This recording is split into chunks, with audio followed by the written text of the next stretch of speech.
Family betrayal exposed. My boyfriend always came back from his business trips with a tan, a new cologne, and that smug grin that made my skin crawl.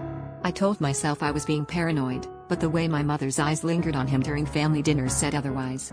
One Friday night, when he said he had to fly out last minute, I drove by his place just to see his car still parked outside. I waited, heart pounding, until he emerged, hand in hand with my mother, laughing like they belonged to a different world. I confronted them right there in the driveway, my voice shaking so hard I barely recognized it. My mother didn't flinch. She just looked me dead in the eye and said, "You weren't meant to find out. You were the family secret we always regretted." My boyfriend wouldn't even look at me. He just stood there, tense, like he was hoping I'd disappear and save them the embarrassment. I wanted to scream, but all I could do was stare at the woman who raised me, realizing I'd never really known her at all.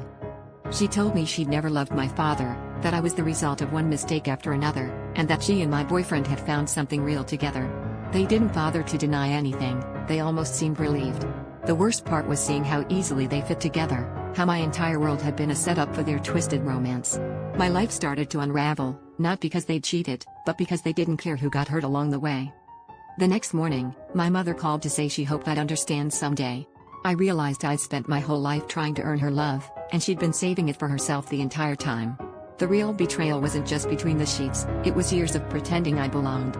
I packed my bags, left the city without saying goodbye, and promised myself I'd never beg for someone else's love again, even if it meant spending the rest of my life alone.